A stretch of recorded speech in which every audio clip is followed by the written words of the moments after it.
Hello everyone, welcome back to our channel. Today I will teach you other ways to say I agree or disagree. Nagaa akkam jirtanii barattoota har'a maalin isiniif qabadhee dhufee jira. Namootaan walii galuu keessan karaalee ittiin ibsitan karaalee adda addaatiin jechuudha. Nama tokkoon okay siin walii galeen jira yookaan waliin gallee jechuudhaaf jechuudha. Namoonni yaada garagaraati irratti walii galuu danda'anii akkasumas walii galuu baachuu danda'an. Sanammoo afaan Ingiliffatiin akkamitti ibsitan jechuudha. Other ways to say I agree fi disagree kan jedhaman commonidha ni beekaman isaanii ni beektu. Wanta tokko yoo walii galtan yaada san irratti yoo yaadni sun isinii ta'e maal jechuu dandeessanii I agree jechuu dandeessan. Yoo isinii ta'uu baate yookaan yoo walii galuu baattan ammoo maal jechuu dandeessanii I disagree jechuu dandeessan jechuudha. Kan fayyadamuu dandeessanii I agree nothing wrong with that isallee fayyadamuu dandeessanii disagree that's also possible but maalidha yeroo hundaa I agree disagree aga jettan akkaataa galumsa isaa laaltaniitoo fayyadamuu dandeessanii jechuudha yeroo tokko tokko. Okay, warroonni chaanaalii kana haarawaa taatan barumsa afaan Ingiliffaa, afaan Oromoo fi afaan Amaariffaa chaanaalii kanarratti barattan jechuudha. Kanaaf subscribe godhaa, mallattoo bilbilaa tuquudhaan all kan jedhu irra godhaayi. Yaada yoo qabaattan ammoo naaf barreessaa viidiyoo akkamii isinii hojjennu akkasumas warroonni onlaayiniidhaan daayirektii barachuu barbaaddan lakkoofsa bilbilaa iskiriin irratti argitanii dubbisuu dandeessanii isin barsiisnaa jechuudha. Inni biraa immoo description jara Facebook keenya fi warroonni Facebook laaluun isinitti tolu Facebook keenya fi TikTok ammoo laaluun wal isinitti tolu TikTok keenya description jala jira so description jala tuqxaniitoo follow nu gochuu dandeessan jechuudha. Okay. Other ways to say I agree. Other ways to say I agree. Karaalee adda I agree ittiin jennu jechuudha. Karaalee biroo I agree ittiin jennu. Tokkoffaan maal jedhaa? I see what you mean. I see what you mean. Asirratti kan mallattoo kana booda kan jiru maal jedhaa? I see what you mean. Kana maalidhaa fi yeroo isaan dubbatan yookaan ammoo warroonni afaan dhalootaa isaanii yoo ta'e amma fakkeenya I see what you mean jechuu danda'an. Kana akkaataa barreeffama isaaniitti tan jira jechuudha kun. Nuti yoo dubbisnu yeroo baay'ee I see what you mean jenna isaan I see what you mean jedhanii jechuudha. Kun maal jechuudha?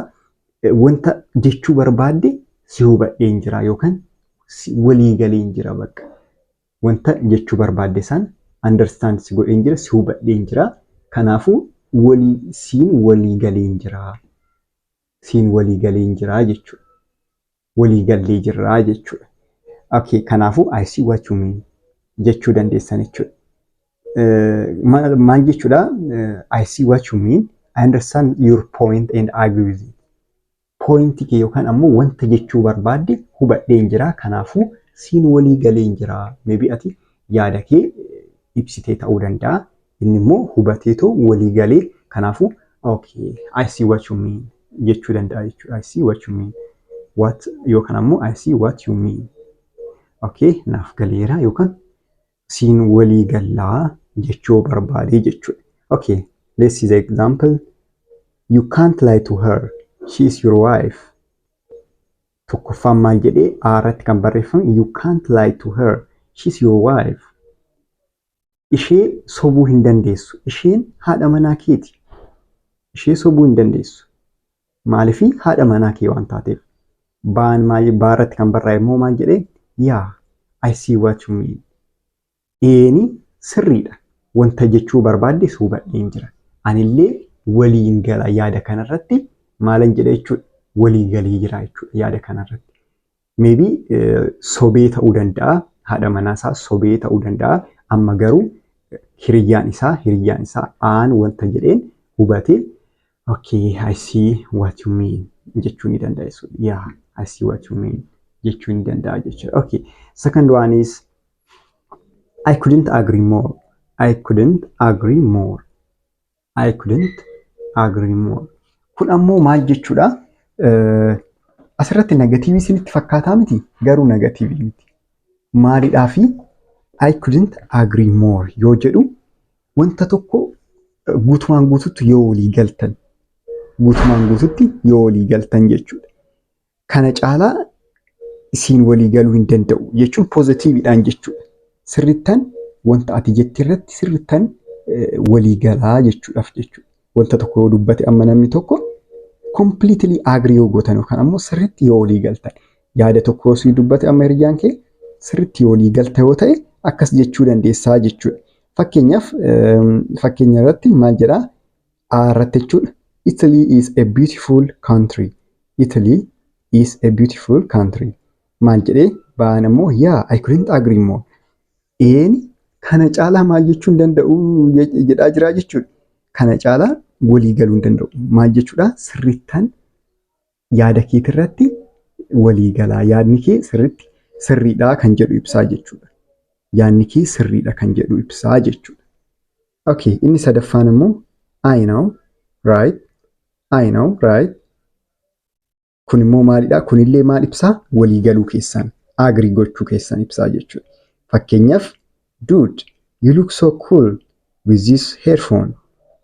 Wanta tokko amma namni isin laale too hiriyyaan keessan amma isin laale amma maal jedheen amma asirratti you look so cool with this headphone. Headphone kanaan baay'ee bareedda yookaan ammoo baay'ee namatti tola sirraayii jechaa jira jechuudha.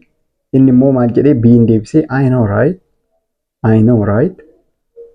Maalidha jechuudha nan beeka sirriidha yookaan waliin gala siin waliin galaa kan jedhu ibsaa jechuudha. Okay, afraffaan ammoo maal jedhaa? To see eye to eye with somebody. To see eye to eye with somebody. Kun immoo maal jechuudha? To think in the same way as somebody else. Kun ammoo wanta tokko amma fakkeenyaaf namni tokko waan dubbataa achi booda immoo isinillee yaada san akkuma ati ilaaltettan ilaalaa, akkuma ati yaaddettan yaadaa jechuu barbaadan jechuudha. Akkuma ati ilaaltettan ilaala. To see eye to eye with somebody. Akkaataa tokkotti yaaduu jechuudha. Yaa walii galteedhaaf dura akkaataa tokkotti yaaduu ni barbaachisaa miti. Okay, fakkeenyaaf my brother doesn't see eye to eye with me about most things. My brother doesn't see eye to eye with me about most things. Wantoota baay'ee irratti obboleessi koo maaliin ta'u jedha akka kiyyatti ilaalcha tokko hin qabnu wantoota tokkoof ilaalcha tokko hin qabnu yookaan walii hin gallu. Amma asirratti doesn't kan jedhu waan hidhameef negatiivii godhee jira. See eye to eye. Ilaalcha tokko hin qabnu. Amma fakkeenya wanta tokko obboleessi isaa kun hin bareeda yoo jedhe inni hin bareedu jedha. Kun ammoo dheeradha yoo jedhe kun gabaabaadha jedha. Akkasitti waliin galanii jechuudha. Akkaataa adda addaatitti yaadu. So obboleessi isaa maalidha jechuudha? Isaan waliin galuu jechuudha. My brother doesn't see eye to eye with me about most things. Wantoota baay'ee irratti obboleessi kiyya ilaalcha anaan wal fakkaatu hin qabu jedhaa jechuudha. Yookaan akka an ilaalutti hin laalu. Akka kontekstiititti understand godhuuf yaalaa. Okay, inni biraa immoo disagree yoo goonu immoo wanta tokko yoo walii galuu baanni akkamitti ani disagree godheen jira yookaan ammoo waliin galu jennaa kan jedhu